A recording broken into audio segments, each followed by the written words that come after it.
बदले से ही बदलती है हाथ की लकीरें भैया। क्योंकि एक मुट्ठी बीज में होते हैं हजारों मुट्ठी अनाज।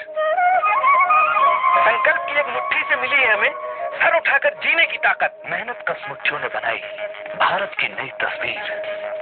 भारत की कृषि परंपरा और आधुनिक विज्ञान का महामिलन लेकर आया है देश में कृषि क्रांति। और हमारे लिए आयुर्वेदिक स्वास्थ्यवर्धक उत्पाद पतंजलि आयुर्वेद लाए हैं हमारी हर जरूरत के लिए सबसे अच्छे, सबसे सस्ते, विश्व स्तरीय स्वदेशी उत्पाद। पतंजलि आयुर्वेद। शूद्र को वेद मंत्रों के समकक्ष रखा गया है, जो इस बात का संकेत दे रहा है कि यहां ऊंच नीच का भाव नहीं है, केवल गुणों के आधार पर एक आलंकारिक वर्णन है। क्योंकि वैराज साम बहुत तीव्र गति से पढ़े जाते हैं, इसलिए उनको पैरों से गति गुण के कारण उनकी उत्पत्ति पैरों से कही गई है। छंदों में अनुष्टुप छंद प्रवाह से तीव्र गति से पढ़ा जाता है, इसलिए छंदों में अनुष्टुप छंद की उत्पत्ति पैरों से बतलाई है। वेदों में बहुत मंत्रों में अनुष्टुप छंद है, क्या आप उसको हीन मानेंगे? ऋग्वेद के 21 स्तोम जो मंत्र समूह हैं, उनकी उत्पत्ति भी पैरों के द्वारा मानी गई है। उसका भी गुणवाचक कारण है। तो यह जो विभिन्न वस्तुओं की उत्पत्ति ब्राह्मण ग्रंथ दिखाते हैं, ये स्पष्ट संकेत देते हैं कि यहां हीनता निम्नता का अर्थ नहीं है, केवल गुणवाचक तुलना है और उसी के आधार पर शूद्र को भी पैरों से उत्पन्न माना गया है। तैत्तिरीय संहिता में इस बात को स्वयं स्पष्ट किया गया है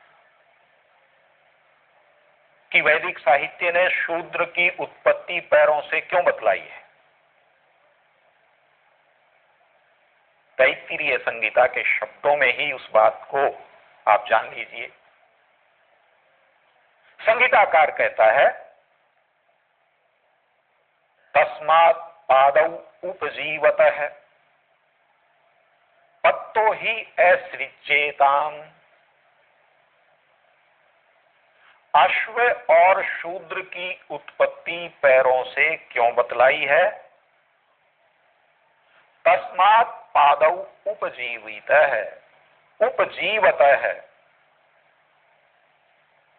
क्योंकि वे दोनों पैरों से ही जीविका करते हैं। उनका जीवन व्यापार पैरों पर आधारित है, उनका कर्म व्यापार पैरों पर आधारित है। तत्तो ही असृज्येताम्, इसलिए पैरों से उनकी रचना कही गई है। मैं समझता हूं कि इससे बढ़कर शूद्र शब्द के अर्थ और रचना का स्पष्टीकरण अन्य कोई नहीं हो सकता, जो कि उन ग्रंथों में वर्णित है जिनमें वर्ण व्यवस्था का वर्णन आता है। और इसके अतिरिक्त एक और महत्वपूर्ण प्रसंग आता है, वह है ऋग्वेद के पुरुष सूक्त में, बल्कि यह कहना चाहिए कि यजुर्वेद में भी पुरुष सूक्त आता है, अथर्ववेद में भी पुरुष सूक्त आता है, और उस पुरुष सूक्त में यह मंत्र भाग आता है, तद्भ्याम भूमि दिशः श्रोत्रात्। इस भूमि की रचना पैरों से हुई और दिशाओं की रचना श्रोत्र से हुई। अब श्रोत्र से दिशाएं नहीं बन सकती, पैरों से भूमि नहीं बन सकती, पर गुण की साम्यता के आधार पर, क्योंकि पैरों से हम भूमि पर गति करते हैं, भूमि पैरों से गति करने का आधार है प्राणियों का, इस कारण पदभ्याम भूमि, पैरों से भूमि की उत्पत्ति दर्शाई गई है। यह अलंकारिक उत्पत्ति वेद में, स्वयं वेद में है। और ब्राह्मण ग्रंथ ने तो देवताओं को भी शूद्रों के समकक्ष रखा है। उनकी देवताओं की उत्पत्ति भी पैरों से बतलाई गई है। देखिए, शतपथ ब्राह्मण में एक प्रमाण आता है, सह शौद्रम वर्णम असृजत पूषणम इयम वै पूषा इयम हीदम सर्वम पुष्यति यदिदम किंच। परमात्मा ने शूद्र वर्ण को रचा और उस शूद्र वर्ण में पूषा देवता को भी रचा। पूषा देवता शूद्र वर्ण है।